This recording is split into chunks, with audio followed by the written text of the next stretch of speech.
coisa que a gente fazia bastante, que eu acho que deve ter alterado a cabeça da criança, é que a gente ficava lá no quintal dos meus pais e construía uns abrigos. Então a gente cortava uns pedaços de árvore, arrumava galho e punha as folhas das palmeiras para fazer umas cabaninhas improvisadas, e a gente chegou até a acampar no quintal lá algumas vezes. Mas acho que foi o começo de toda essa coisa de trilha e aventura.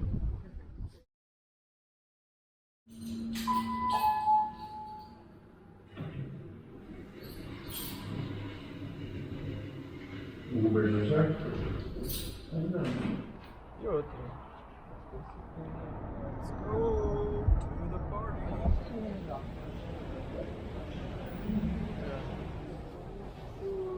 Gravar.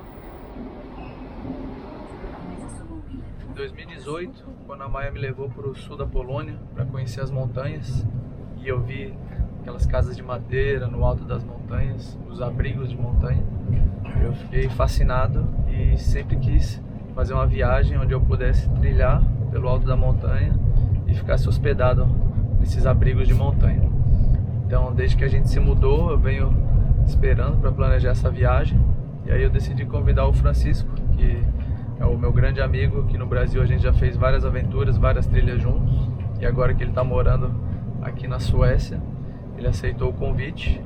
E aí eu planejei 4 dias caminhando pelo Parque Nacional das Montanhas Tatra, e serão 3 noites hospedado nesses abrigos de montanha, sendo que a terceira noite a gente vai ficar num abrigo que fica próximo ao ponto mais alto entre a Polônia e a Eslováquia, o Pico Resse, o nome dessa montanha, que também era uma outra grande vontade, que é escalar, subir o ponto mais alto da Polônia, e é para lá que a gente está indo agora.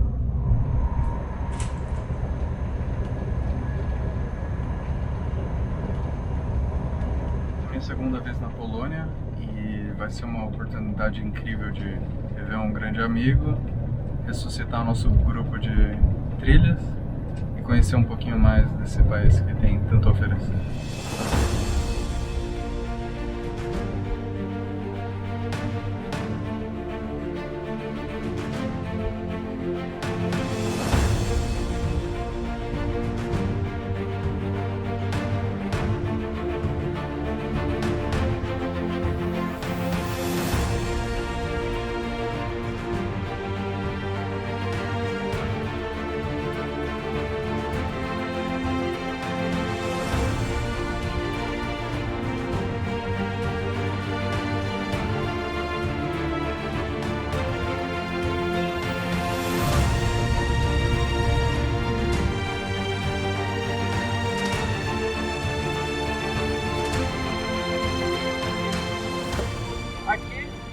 Do parque, e vamos fazer a trilha azul, que leva aproximadamente 1h25 mais 30 minutos, 1h55, até o Schronisko Muranowiec. Schronisko é abrigo. Aqui está a casa de madeira, o abrigo de montanha, onde nós vamos passar a primeira noite no Parque Nacional dos Tatras.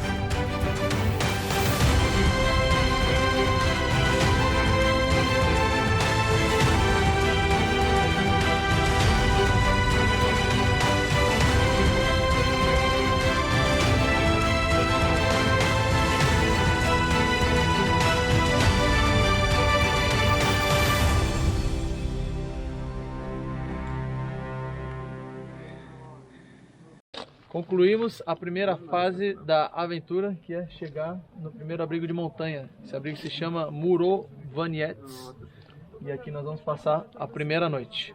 Já deixamos toda a mochila, as tralhas lá. Vamos aproveitar enquanto tem um pouco ainda de luz do dia para conhecer a região aqui, que é bem bonita. Bem bonito. Bem bonita.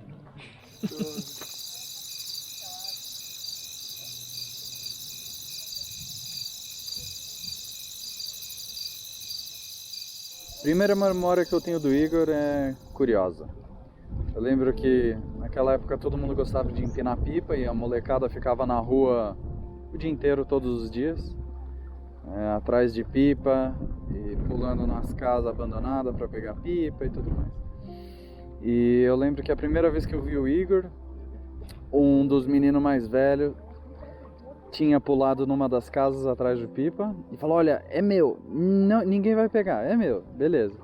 Então todo mundo esperou do lado de fora do portão e esse cara mais velho pegou a pipa e jogou pro outro lado, né, na rua, para ele conseguir pular de volta pra rua. Eu lembro que o Igor pegou a pipa, olhou pro cara, estraçalhou tudo e que saiu correndo pra fugir das porradas que ele ia tomar. Então a trilha de hoje vai ser o seguinte: sair daqui, abrigo Murovaniets, vamos continuar pela trilha azul, passar no Lago Negro, Charnestav, contornar toda essa montanha, passar pelo Vale dos Cinco Lagos, é o nome aqui, Dolina Pienstavuf, que também tem o mesmo nome do próximo abrigo, Abrigo dos Cinco Lagos, Pienstavuf. Chegando lá a gente checa se tem vaga, a princípio não tem, a moça que ligou lá, e aí a gente vai ter que esticar mais 2 horas até o abrigo do Olho do Mar, Morskio. Mas o objetivo inicial agora é abrigo dos Cinco Lagos, vamos tentar fazer em 3 horas aproximadamente. Bora!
Como o Francisco falou, ontem foi passeio no parque, hoje é trilha na montanha.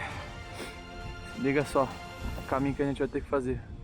Aqui nesse paredão, atravessar a montanha por esse colo aqui. Olhando aqui parece que é uma parede reta que não tem trilha, mas tem gente ali. Vou fazer umas imagens com outra câmera, com zoom para vocês verem. E tem bastante gente na trilha. Eu lembro que quando eu tinha uns 7 ou 8 anos, lá na Vila Formosa, na zona leste de São Paulo, eu tinha alguns amigos ali. E um deles era o Peterson, que morava bem em frente à minha casa. Eu lembro que um dia ele falou: oh, vamos jogar bola na casa do menino que mora ali na rua de baixo, na rua Mafalda. E aí a gente foi lá jogar bola, eu já conhecia de vista os outros garotos que moravam ali na frente, o Gabriel, o Rafael. E aí o Petros falou: não, vamos jogar bola na casa desse menino aqui. Aí era um quintalzão enorme, parecia uma floresta. Quando você é criança tudo parece maior. E aí tinha um campinho de futebol improvisado com 2 madeiras e era um fio a trave de cima. E aí a gente jogou lá um timinho lá. E aí eu conheci o Francisco, que era o novo amigo que morava nessa casa aí. E aí a gente jogou bola, começou a frequentar mais vezes e acabou que a casa do Francisco virou o nosso clubinho ali. A gente virou um grupo de amigos, com mais esses amigos aí, o Gabriel, o Rafael, o Lucas, que moravam em frente, o Peterson e eu, que morávamos na rua Fábio, mais pra cima. E aí a casa do Francisco, por ser essa casa tão grande, parecendo uma floresta, virou o nosso local predileto para as brincadeiras. Dentre elas, guerra de goiaba podre, guerra de abacate, guerra de bexiga d'água, guerra de arminha de cano com feijão e bexiga, dentre outras coisas bem saudáveis que que a gente fez na nossa infância. Ah, teve uma que também foi muito engraçado. Foi quando o Francisco arrumou um tonel de 200 litros, aqueles azuis de produtos químicos. E a gente teve um belo dia, teve a bela ideia de botar uma pessoa dentro do tonel e rolar a rua abaixo, porque a rua Mafoda era uma descidona. Eu não lembro quem foi, acho que eu fui algumas vezes também. Todo mundo sobreviveu, ninguém morreu. E o dia que a gente inventou também de pegar a tampa do tonel e puxar um ou outro, eu lembro de eu puxar o Francisco, eu tava na bicicleta e o Francisco nessa tampa segurando a corda. E aí quando eu passei na lombada, a corda puxou e a hora que deu um tranco, o Francisco voou, meteu a cabeça na rua. E acho que até hoje ele é meio ressentido disso aí. Não, a história da bicicleta e da tampa de barril, ele tá lembrando tudo errado. Na verdade, eu que tava puxando a tampa com ele em cima. A bicicleta era minha, eu não ia emprestar. E aí, quando passou na lombada, a corda esticou e eu caí da bicicleta. Ah, também teve a vez que a gente tava brincando de subir na árvore com uma corda e uma roldana de metal de 10 quilos. Estourou bem na hora que, é claro, que o Francisco tava embaixo e abriu um corte desse tamanho na cabeça dele. Acho que ele também acha até hoje que é culpa minha isso aí, mas foi culpa de Newton e da gravidade. História da roldana? Claro que foi culpa do Igor. Quem mais podia ser? Competente. Eu lembro que a gente tinha umas brincadeiras que acho que se os nossos pais vissem, eles iam ficar preocupados. Mas realmente ninguém se machucou muito.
Acabamos de completar a subida e agora a gente vai fazer a travessia aqui pro outro lado da montanha.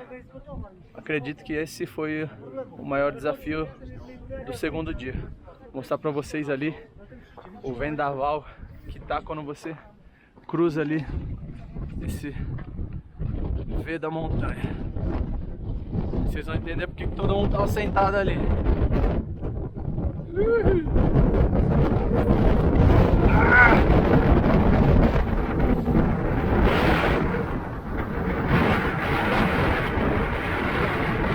Acabou a parte da trilha do verão.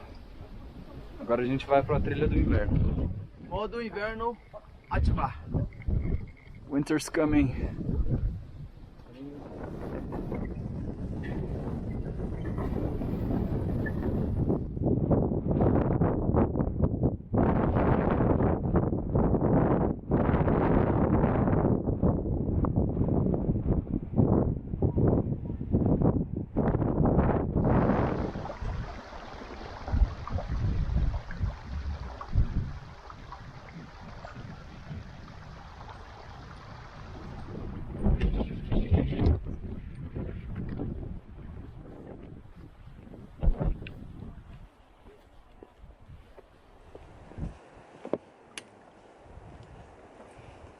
Como eu disse para o Francisco, a sorte acompanha os audazes. Olha só. Ah, temos um lugar para dormir.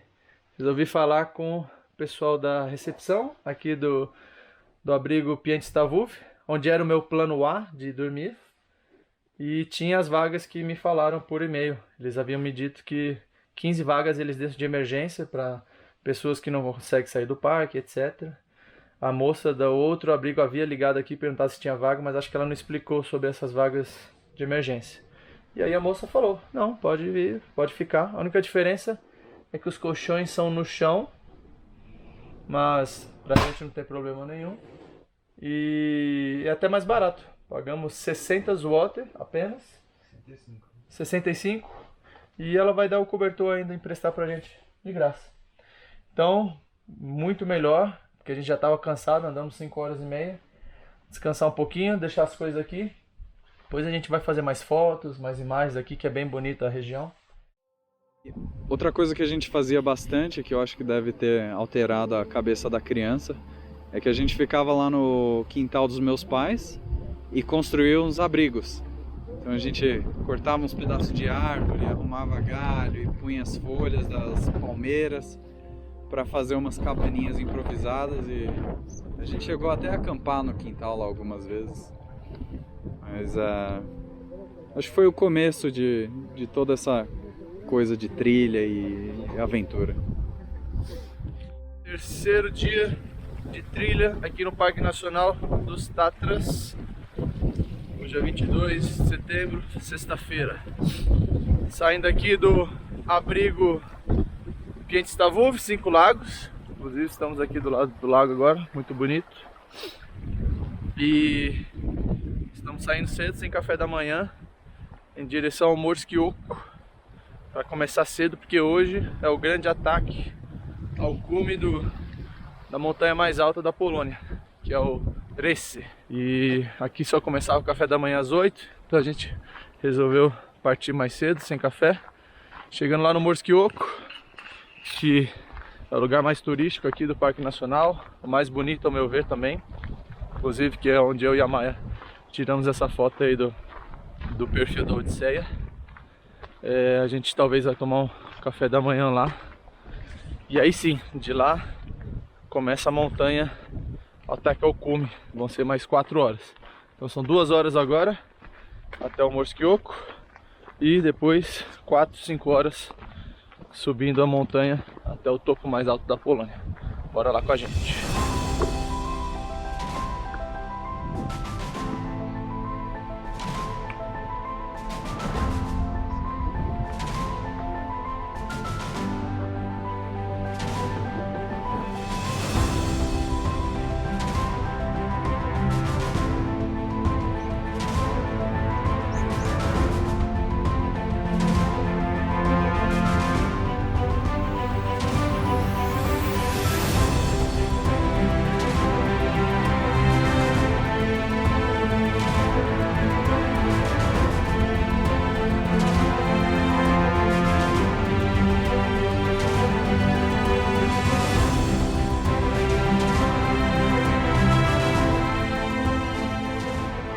Mais um passo de montanha e agora a gente consegue ver o Morski Oko e aquele lago ali, onde também tem um abrigo, e a gente vai tomar café da manhã.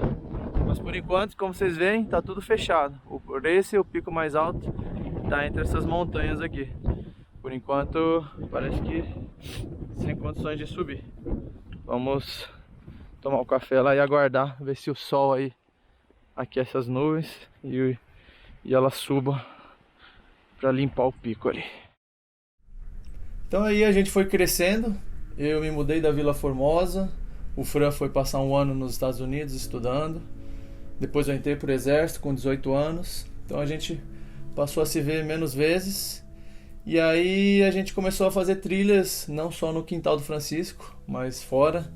A gente fez a Ilha Bela, a gente cruzou a Ilha Bela. A gente também fez a Ilha Grande com outro amigo, o Júlio. E também subimos o Pico do Marins, que é um pico bem famoso ali no Vale do Paraíba, que também foi bem perrengue, a gente se perdeu, demoramos várias horas, o carro do Fran quebrou, a gente teve que voltar a pé e o Fran dirigindo porque o escapamento veio arrastando, só presepada. E aí em 2018, pelo exército, eu fui morar em Manaus. E aí voltando em 2013 eu já não era mais militar, mas eu tinha essa vontade ainda de continuar trilhando.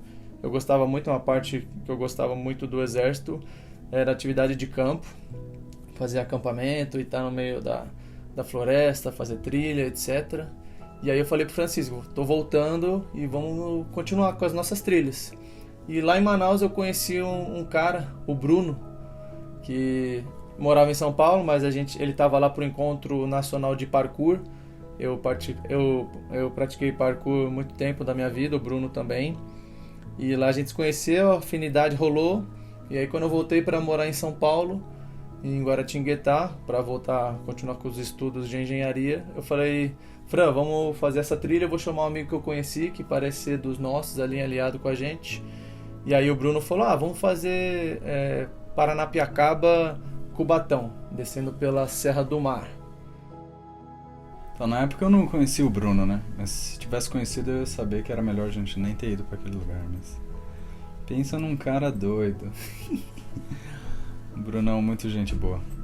Mas foi uma das trilhas mais complicadas para mim. Eu não tava com a cabeça na trilha, eu tava com outras preocupações.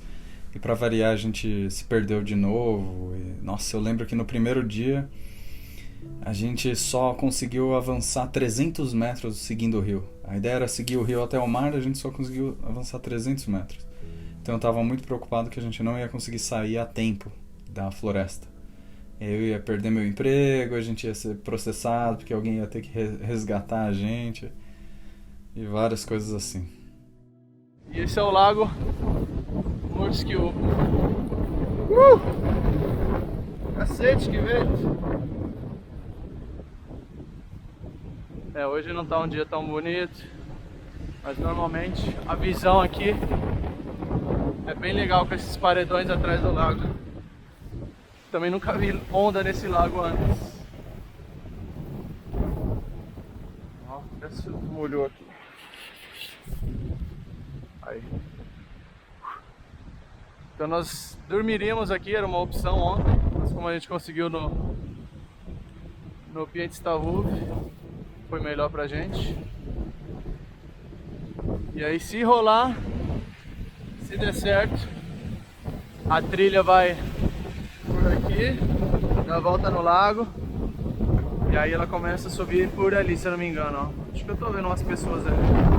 Ali tem outro lago, e aí dali em diante eu não tenho certeza do que vai. Ei, São Pedro, melhor esse tempo pra nós subir. Bom, vamos tomar o nosso café. Esperar que São Pedro ajude a gente. E aí, chegando lá para essa aventura em Paranapiacaba, a gente se encontrou na estação de trem, mais precisamente no mercadinho, acho que numa padaria. E aí tava lá o Bruno, que eu já conhecia, e aí o Fran conheceu o Bruno. E tinha um outro cara lá, que era o Caio. O Caio é uma figurinha, é um cara engraçado. De cara eu já vi que eu ia dar bastante risada nessa trilha. E assim foi. E aí a gente se embrenhou no mato, chegamos lá na Garganta do Diabo, que era um local que muita gente dizia que não dava para continuar. E a gente disse que a gente ia descer até o litoral, até Cubatão. E tava indo tudo muito bem, com os perrengues, a gente se perdendo, etc. Mas o Francisco estava bem apreensivo, porque ele tinha acabado de arrumar o primeiro trabalho dele, o trabalho dos sonhos, que era trabalhar na Embraer, fazer avião. Desde pequeno, na garagem dele lá, a gente sempre construiu muitas coisas. O Francisco, a gente fazia carrinhas de rolimã. O Francisco fez um barco que, por incrível que pareça, na garagem dele, o barco flutuou e velejou ali na represa ali em São Bernardo do Campo. Putz, então eu tava super apreensivo nessa trilha, mas eu lembro que acordando no segundo dia, eu vi o Caio dormindo naquela rede toda porca, todo dobrado, parecia um bumerangue, e acordou cantando, acordou todo feliz. Eu lembro que eu pensei, puta, se esse cara aqui nem dormiu tá feliz, não tem por que eu tá preocupado. Eu achava que o Francisco era um cara despreparado para as trilhas. Mas aí quando eu vi o Caio, eu falei que o Fran tava até que bem preparado. Ele levou uma rede, cara, tipo aquelas redes de dormir na praia, pesada, tecido grosso. E aí ele armou a rede tipo em V. Eu não sei nem como ele dormiu, acho que ele dormiu com o pé mais alto do que a cabeça dele. E pra comer ele levou uma latona de feijoada em lata, cara, que ele comeu gelada. Eu vi ele dando aquelas garfadas naquele feijão cheio de gordura. E feliz da vida, e rindo pra caramba. E o Fran tava apreensivo porque a gente já tava ferrado, perdido, a gente não sabia se a gente ia chegar no dia, já não dava mais pra voltar. E aí de manhã o Caio acordou feliz da vida, tinha dormido mal pra caramba, comendo feijoada gelada e rindo e assobiando. E aí eu vi que, pô, por que a gente tá tão apreensivo? Olha o cara tá se divertindo. E aí a gente viu que o Caio era uma boa pessoa para compor ali o grupo de trilhas que a gente estava criando. E a gente fez uma amizade muito forte ali. E no final dessa trilha, a gente conseguiu chegar todo estragado, a gente teve que pular cachoeiras, etc. Foi uma aventura que marcou bastante a gente.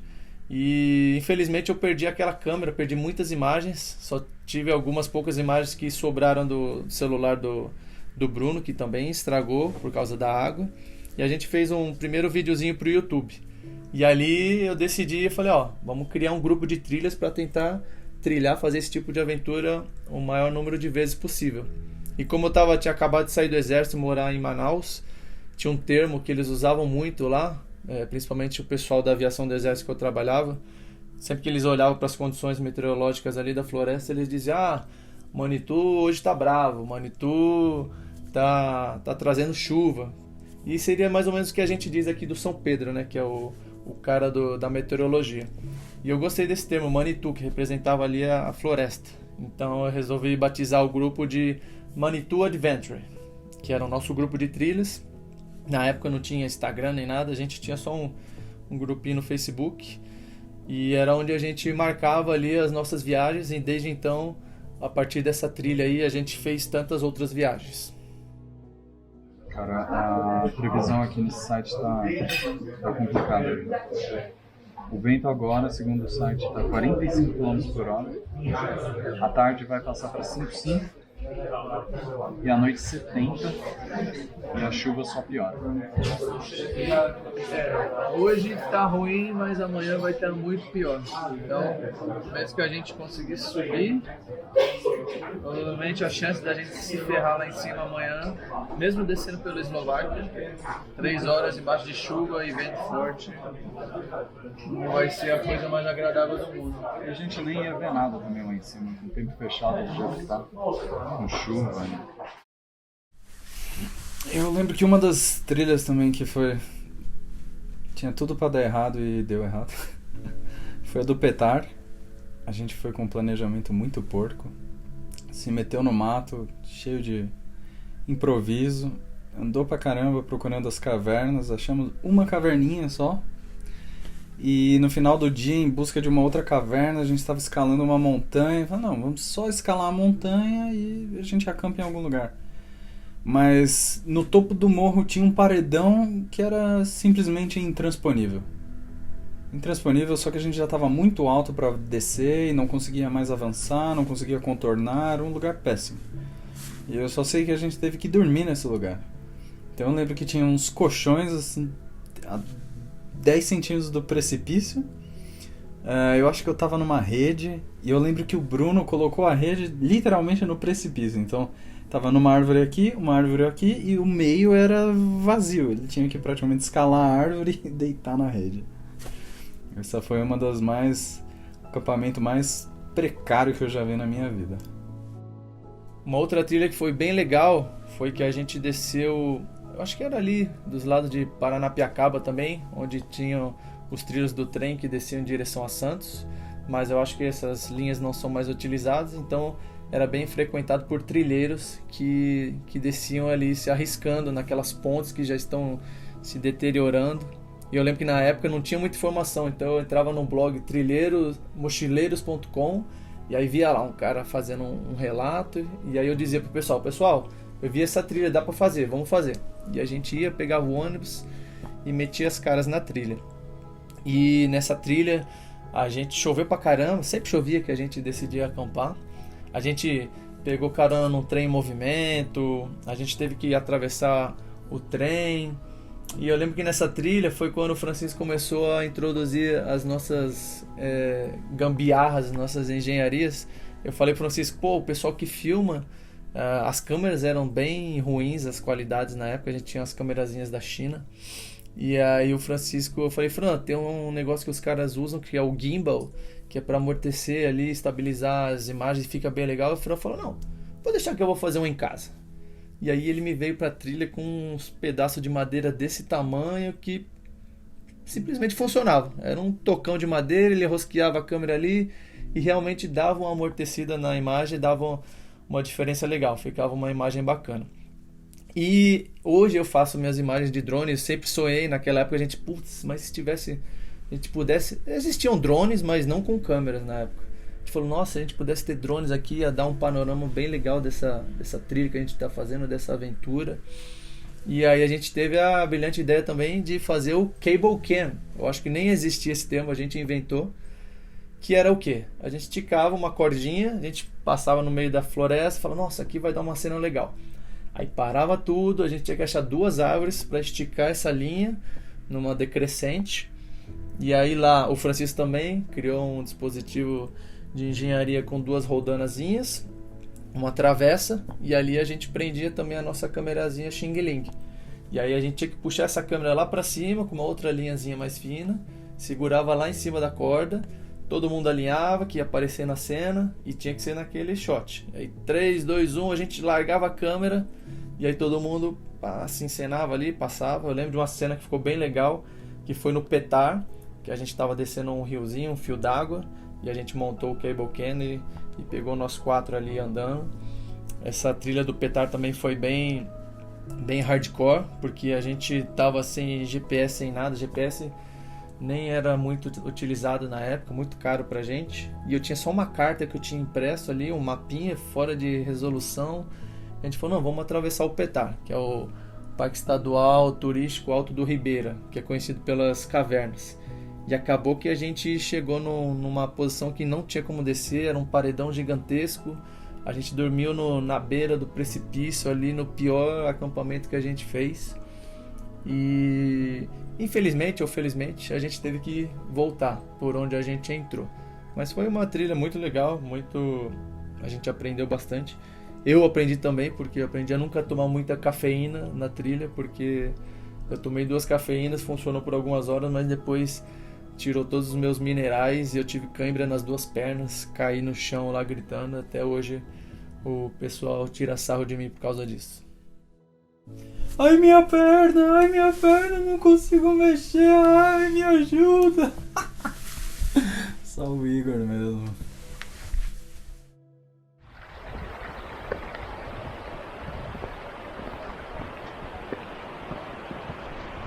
Decidimos subir aqui até o Lago Negro, na beira do Rece. Então aqui é um ponto antes de seguir até mais alto da Polônia. Mas como vocês estão vendo, continua fechado e já está no fim da tarde. Como a gente mencionou, a previsão para amanhã é pior, ventos mais fortes e mais chuva. E eu lembro que quando a gente estava engrenado já nas trilhas, eu convidei um amigo que pedalava comigo, o Tenório. E a gente foi fazer uma trilha com ele. Nossa, mas assim, pensa numa figura, pensa num cara que saiu de um gibi. E o Tenório era sempre uma diversão, porque ele ia pra trilha com aquela malinha de 20 por 20 centímetros, parecia um chapéu de mágico, porque ele tirava tudo de dentro daquele negócio, tudo high-tech. E na hora de comer, a gente, imagina, tudo tonto, começava a tirar lá os salgadinhos e bolachinha e tudo mais. E o Tenório só olhava e falava, mas isso não é alimento.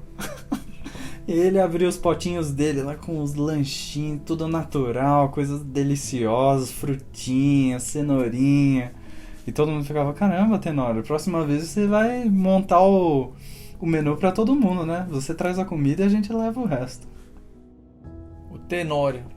Se eu contasse pra alguém como o Tenório é, o que ele fazia, as pessoas iam achar que ele era um personagem de um filme, porque quando o Francisco me apresentou, ele fazia pedal de bike com o Francisco, e falou, vou levar um cara pra trilha.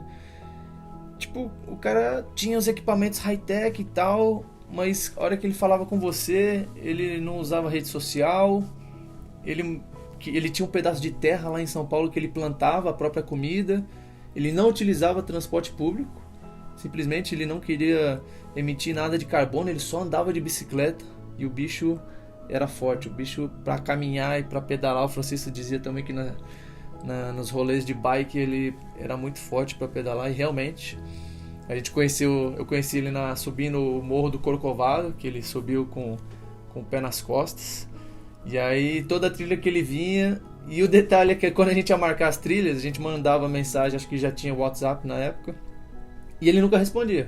Ele ficava meses, 6 meses sem responder. E aí quando ele vinha, ele pegava a mensagem que foi mandada há 6 meses e ele respondia. Sobre isso a resposta é essa. Na próxima é essa. E aí ele respondia todas. E aí ele falava, beleza, vou estar na trilha, vou estar nesse dia, nesse horário. E aí ele sumia de novo das redes sociais. E aí no dia ele estava lá, na hora marcada, ia de bike sem pegar ônibus, ou ia a pé. Pro casamento do Francisco, ele foi de bicicleta, doido, lá em São Paulo, amarrou a bicicleta no poste na frente do salão das festas. E hoje o Tenório também está desaparecido. Ele arrendou um pedaço de terra, lá acho que para os lados de Jundiaí, e ele mora num sítio, ele produz a própria comida, hoje tem um filhinho, também bem bonitinho, acho que é Thales o nome dele. E é um cara que é tipo um eremita. Ele é um jovem, ele sabe das coisas da internet, etc. Ele tem os equipamentos dele, mas ele é totalmente outsider. Ele vive fora das redes sociais. E aí ele tinha esses jargões que o Francisco até mencionou. Isso não é alimento, porque ele levava as próprias comidas dele, ele levava só coisa natural, ele comia cenoura crua. E toda vez que ele vinha na trilha, ele tava mais forte, tava mais magro e mais forte. Ele falou, agora eu tô capinando meu terreno lá que tem 1000 metros de comprimento, eu capinei tudo na mão, na enxada. Cara, o Tenório como eu digo, eu e o Bruno, o Tenório é rei. O Tenório é o mestre das trilhas. Então, tchau, Tenório.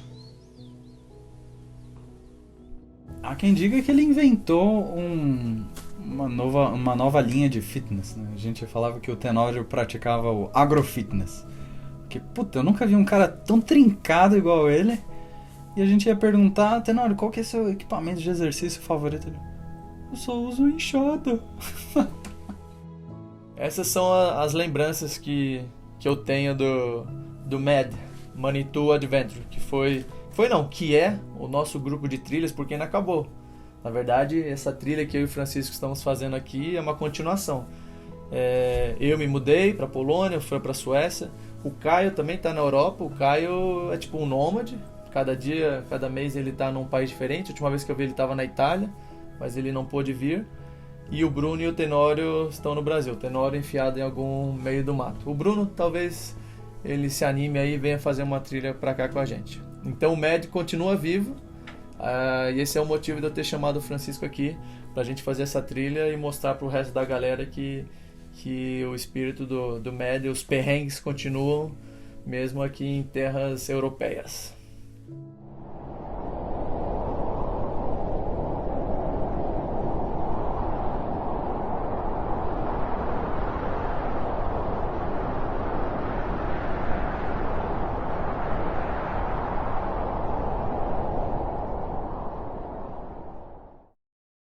E aí eu tava para terminar minha faculdade no último ano, e aí eu falei, putz, eu tenho que realizar meu sonho agora, senão eu não vou realizar nunca.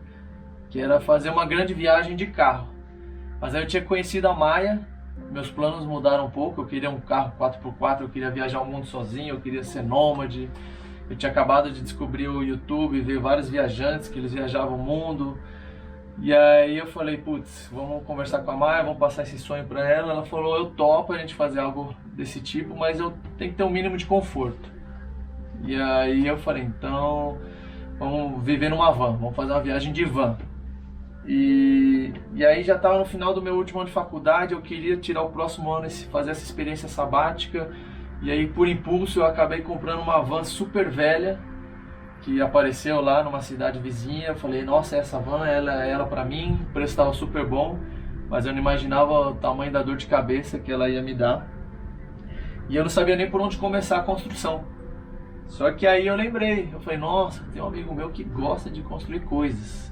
E aí eu decidi passar parte desse problema pro Francisco me ajudar. É o típico golpe, né? O cara te liga e fala, então, eu queria fazer uma coisa muito legal, um motorhome, só preciso fazer um armáriozinho lá dentro. Você me ajuda? Ajuda, né? Construir um móvelzinho, 1 semana, 2 eu construo. 6 meses depois ele ainda estava lá em casa.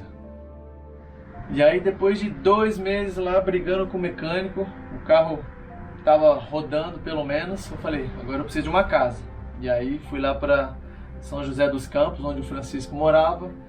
E aí, por sorte, ele tinha já uma garagem cheia de ferramentas, tudo que eu precisava. Eu nunca ia conseguir comprar todas aquelas ferramentas ou fazer isso na minha própria casa, que na época eu e a Maia morávamos junto na República Pai, que era uma república estudantil em Guaratinguetá, onde a gente se conheceu, onde a gente estudava.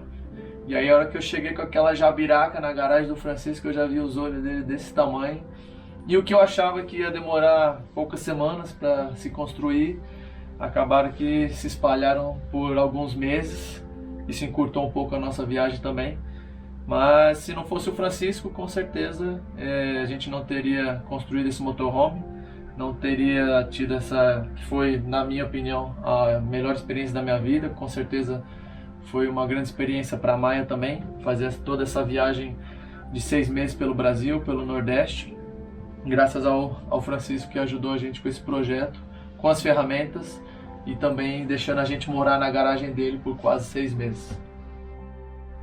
Eles chamavam o negócio de motorhome, mas pra mim era claramente um motorhell. Porque quando você tem que chegar do trabalho 6 da tarde, ainda se meter embaixo de uma van velha pra soldar os buracos na lataria, ficar todo coberto de respingo de sol, só pode ser um pesadelo, mas não é. E durou, hein? Meu Deus do céu. Mas foi um bom aprendizado. Desenvolvi muitas habilidades que eu não tinha. E eu nunca vou esquecer, quando eu achei que estava tudo assim, quase pronto, falei, caramba, agora vai. Eu tive um pingo de curiosidade, aquelas coisas que você não deve fazer. Eu falei, vou abrir o capô só pra ver. Eu lembro que eu abri o capô, a primeira coisa que eu vejo, a bateria amarrada com corda no motor. Eu falei, nossa senhora. Foi mais uma semana construindo um suporte para bateria que nem existia mais. Constrói, aí solda para fazer tudo encaixar com o mínimo de segurança. Mas nesse ponto eu já nem queria mais. Se pegasse fogo e o Igor fosse realmente pro motorhell, para mim ia estar tudo bem. Mas no final das contas ficou legalzinho e a van acho que aguentou a porrada. Um fato que eu lembro que marcou bastante foi que no início da construção do motorhome eu já estava morando na garagem do Francisco. A partir do momento que teve piso na van, eu já colocava um colchão lá e dormia. E a Maia ainda não tinha vindo para morar com a gente na van. Ela estava em Guaratinguetá ainda, porque ela dava aulas de inglês. Ela tinha se comprometido para trabalhar um último mês. E aí eu trabalhava todo dia ali. O Fran me ajudava quando ele estava fora do trabalho. E mesmo assim não via nada progredindo. E aí eu ia dormir alguns dias. Eu lembro que eu dormia na rede, na varanda do Francisco. E a Adalcina, que é a mãe do Francisco, que eu sempre gostei muito dela, tanto a mãe quanto o pai do Francisco. A gente brincava lá no quintal dele, infância. Ela sempre teve esse jeito carinhoso com todas as crianças do bairro. E eu lembro que ela trouxe para mim 2 livros do Amir Klink, que eu já conhecia e tudo, mas nunca tinha lido um livro. E aí para mim virou um grande ídolo, mais ainda depois que eu li os livros dele. E um livro ele conta a saga da construção do segundo barco dele, que ele passou, se não me engano, 5 anos enfrentando problemas gigantescos, não só de construção, mas burocráticos e etc. E aí eu lembro que eu trabalhava o dia inteiro na van, me ferrava, ficava todo cansado. Aí à noite eu achava, nossa, não vai dar certo, eu fiz o pior erro do mundo em comprar essa van velha. E aí eu li o livro e falava, nossa, isso aqui que eu tô passando não é nada. O Amir Klink passou por muito mais, coisas muito piores. E hoje ele tem o barco dos sonhos dele e ele faz as travessias dele para a Antártica. E começou tudo como um sonho. E foi a mesma coisa comigo, foi essa van. E aí quando começou a tomar forma ali, eu comecei a ficar mais animado. Mas uma coisa que me ajudou muito ali, que eu estava nessa indecisão, se eu tinha tomado uma decisão errada, que eu pensava todo dia em largar tudo, esse papo de nunca pensei em desistir é mentira, eu pensava em desistir todo dia. Mas aí esse livro me ajudou a continuar construindo o motorhome. E aí quando a gente terminou o motorhome, a gente estava saindo da casa do Francisco e a gente já sabia que a gente ia se mudar, eu e a Maia, nós nos mudaríamos aqui para a Polônia. E aí eu falei pro Francisco, eu vou vou dar um jeito de você ir lá na Polônia visitar a gente. Vou pagar a passagem para você, você vai lá, vai curtir. Só que ele, muito apressado, ele se mudou para a Suécia antes. Então, para mim ficou mais fácil, que aí eu só precisei chamar ele para atravessar o Mar Báltico. E hoje a gente está aqui nas montanhas polonesas, fazendo o que a gente gosta, que é se embrenhando no meio do mato e procurando por perrengue.